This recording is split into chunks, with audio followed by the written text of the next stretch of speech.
97.3 ESPN, WENJ, WENJ HD Millville, Atlantic City, a Town Square media station. 97.3 ESPN presents The Sports Bash with Mike Gill. It's time for Football at 4 with Adam Caplan. I have real confidence that our football operations can once again create a dominant football team. Powered by the Inside the Birds podcast. Now, live from inside the Matt Black Kia Studios. It's Football at 4. Football at 4 is powered by the Inside the Birds podcast. It's brought to you by Bet365. Whatever the sport, whatever the moment, it's never ordinary at Bet365. Adam Caplan, co-host of the Inside the Birds podcast, is here. You can find Inside the Birds on any podcasting platform or on their YouTube channel.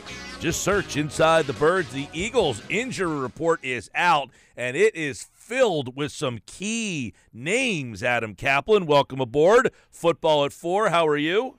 I'm well, Mike. So let's get into it. Yeah, one surprise for sure, because we didn't know that Quez Watkins had a setback with his hamstring. We'll get into that in a minute.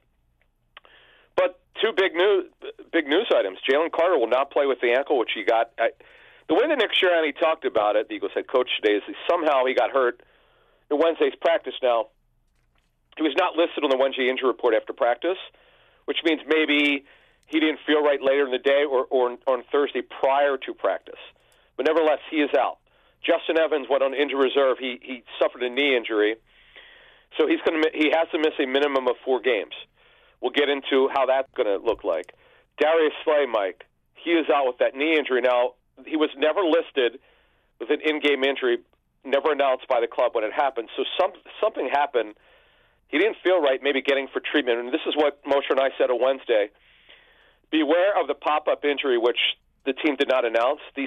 Every NFL team seems to have this. It's not every week, but occasionally. And this is what happened with Darius Slay. Again, he was not listed coming out of the game with an injury, but something happened. He wasn't feeling right. We'll get into his situation, how that's going to shake out. And then Quez Watkins has clearly had a setback with his hamstring. Olamide Zaccheaus will be the number 3 again, which he did earlier this season. C.D. Brown will be a game-day decision with his hamstring.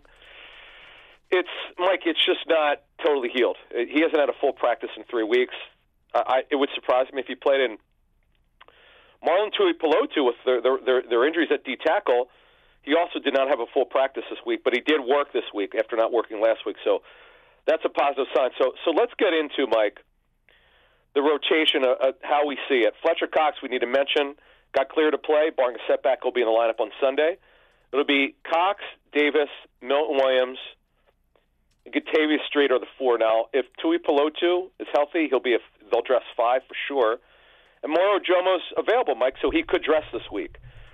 There's your defensive tackle rotation. Let's go to safety. Oh boy, Mike. If Sidney Brown can't play, and again he's certainly questionable, obviously it's Blankenship who's a starter, and the guy they benched last week who only played on specials is Terrell Edmonds. He would be the next guy up, and Mike, they don't have anyone else. So Tristan McCullum, who was called up for a game earlier this season, almost certainly will be called up no matter what happens. They're going to have to do that. With Evans on injury reserve, who's got to miss a minimum 4 games due to the rule. So, Mike, they have to do something at safety here. I haven't got their workouts the last 2 days. They did not work out a safety on Tuesday, I don't believe. So they're going to have to really look at the safety position. It's something that we'll be looking towards the trade deadline, which is the last Tuesday of the month, 31st, Mike. This is a problem now at corner. Okay, this is another problem. Darius Slay is out.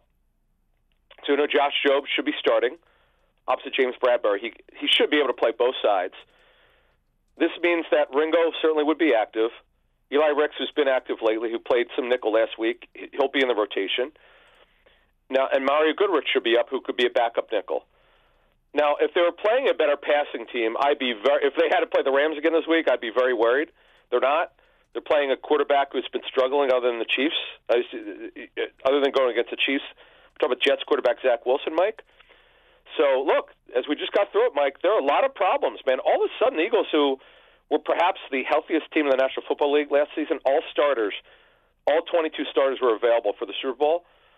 That's how you get there sometimes, Mike. But right now, they're really banged up. Yeah, it was definitely my biggest question of the year was, can you get through the season healthy again? And if you're not, do you have the depth? So what are the areas in this game where these injuries might have the biggest effect? I mean, Carter being out, is that something the Jets can exploit? Slay being out, would that be a concern? I mean, those are the two big ones, obviously. All right, Mike, this is a great point because let's not forget, the one thing the Jets are not good on defense, they're stingy. Let me tell you, they don't give up a lot of production in the air, but they don't have a good run defense running that wide nine.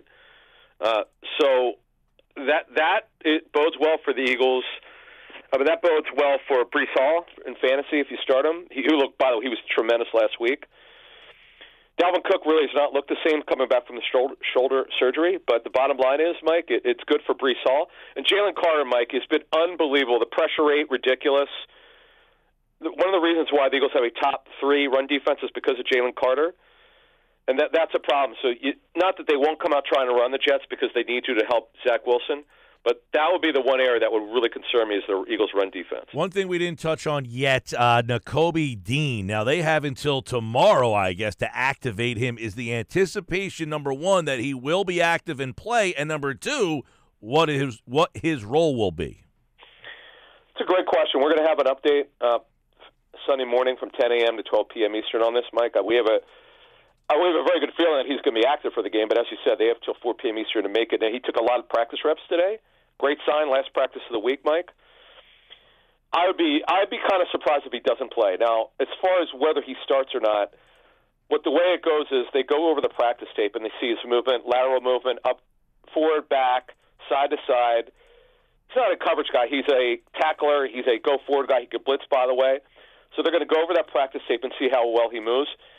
He's the start of the future. Now, whether the future is right now because this is his first week back, that remains to be seen. Now, if they decided he won't start, Mike, the question is how many reps can he have, because he had a good week of practice from what we understand. So it's just a matter to me, as of right now, whether he starts or not this week. Yeah, real quick, before we get to the Jets' injuries and some matchups here, the Eagles signed Morrow in the offseason with Dean. That was their initial thought or plan or something. Is there a possibility that Cunningham is the odd man out and they go to a Dean Morrow No. look? I'd be shocked. Okay. That would stun me. There's nothing to suggest that. But Cunningham's been a great story. Look, he's not great against the pass, but tight ends have not crushed them like I thought they would. No, I don't see that. That would be totally counterintuitive to what was happened so far, because one's a weak side inside linebacker, the other one's a strong side, so I don't see that. I know in football anything could happen, but that would certainly surprise me. All right, Jets obviously a little banged up too. Rodgers is the biggest loss for them, but where else are they looking at this week?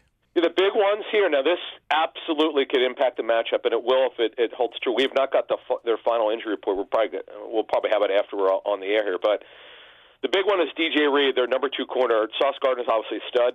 He wears number 1 out of Cincinnati. And he has a concussion. Now, he's progressing through the protocol. He's not got fully cleared yet. His backup, Brandon Echols, did not play last week, is not expected to play this week. Not Breece Hall, but Bryce Hall, a tall corner out of Virginia who was a 5th rounder in 2020. He started for Reed last week, and if Reed cannot play, he would start again. Their offensive line, they lost Elijah Vera Tucker, who's one of their starting guards now. He had moved to right tackle because of injury, because Dwayne Brown, their left tackle, was out, and they had all sorts of shuffling at tackle. Beckton's their left tackle, who's lost 55 pounds, I believe I was told. So they haven't decided fully yet who's going to start at right tackle. Vera Tucker tore his Achilles, so he's out for the season. Another torn Achilles. Billy Turner's the guy's got way more experience than Mitchell, but they had not made a final decision. So they've got real offensive line problems. Never a good thing where you go against the Eagles front, even with the Eagles' injuries on that defense. No, that's generally where the Eagles get you, is the line up front. So let's look at some of the matchups. Adam Caplan, Inside the Birds podcast, that you're looking at. Let's go to the Eagles' offense against the Jets' D. Give me some bullet points on what you're watching there. Yeah, so to me, Mike, it's kind of like this. The Eagles have shown this ability, and they did this a lot last season, but I think even more now. They could win games really any way they want. Now, we had John DiFilippo on for our Patreon subscribers today, and one thing I will tell you about that interview, John, we asked him an overview question about the Eagles' offense. He said he loved how aggressive they were against the Rams last week. Very aggressive in the first half of the game. And that's really what they like to be, is a passing offense. But sometimes, Mike, when they run the ball so well, to their coach's credit, they actually stick with it, unlike Andy Reid would do. But the bottom line is that they morph into whatever they feel like they need to each week. And if DJ Reed does not play a corner, if he doesn't get cleared, I expect him to come out throwing. Now, again, you could really run against this team, so when they run it, they should have success. Gets the Jets run D. Dallas Goedert, by the way, we should mention, had a monster game against the Jets 2 years ago. This same defense, same coaching staff, but Gardner Minshew was the quarterback for the injured Hurts. He had over 100 yards in that game, by the way. So could he have back-to-back 100-yard games? It's hard to believe that would happen. But the good thing is, knock on wood, the Eagles' offensive line holds up as it did last week. Their pass protection was fantastic. And even when, I got to give Hurts credit, even when they got a pass rush on, he got out of the way. So they'll be able to score now. The rain, by the way, this coming Sunday should stop for the game, barring another change of the forecast, because that's always a concern with rain and throwing. But overall, they should be okay there. All right, Adam, let's go to the Eagles' defense, because we know the Jets struggle offensively, especially at the quarterback position, but they do have some interesting skill players here. So what are a couple of things you're looking at the Eagles' defense up against the Jets' offense? Yeah, this is a situation where Zach Wilson 2 games ago against the Chiefs played his best game of his career. I mean, he was dealing. It's kind of hard to understand. Like, why did he all of a sudden become really good in a game? Now he wasn't so good last week. But the bottom line is he looked to have some improvement there. Now, they're another team that needs to come out and kind of try to help the quarterback and probably run the ball a little bit. I would expect that to happen. The other thing is Breece Hall is actually very good in the pass game. Really a good running back, Mike, who's come back very well from his torn ACL. And Tyler Conklin, watch him, who's their starting tight end. He's very athletic and runs after the catch. But the issue where I think the Jets have a problem, Mike, is their offensive line. That is why I'm picking the Eagles in this game, as I do every week. It's their offensive line, their defensive line versus the opponent's offensive line. It's amazing the matchup advantages that the Eagles seem to have each and every week. There you go, a little breakdown. Yes, and that's a big thing as we get out of here on this happy hour Friday, this football at 4, the Eagles and Jets. The Eagles generally say our defensive front is better than your offensive line. So even if you have weapons and even if you have things, that neutralizes the game. And it sounds like that offensive line for the Jets, this might be one of the weaker offensive lines they'll face. Yeah, it's a bottom of the half of the league. I totally agree with you. And it's kind of an intriguing game because the Eagles, we know they haven't lost to them in their ever. Right. It's not like they played a ton of times, but hey, they always win. Yeah. This staff was with them 2 years ago. Let's not forget that. That does mean something. And this game is on the road in the same environment. And Nick Sirianni, the best road record in the National Football League since he became a head coach. That's an amazing thing because it's typically new head coaches. They're better at home and not on the road, and they're good. They're pretty good everywhere. But it's kind of an amazing situation. Adam Caplan, everybody. Don't forget the Inside the Birds pregame show on Sunday on their YouTube platform at 10 o'clock. He's the co-host of the Inside the Birds podcast you can find on any podcasting platform or on their YouTube channel. Just search Inside the Birds. Adam, appreciate it, man. Thank you. Adam Caplan, everybody, here on the Sports Bash live on 97.3 ESPN.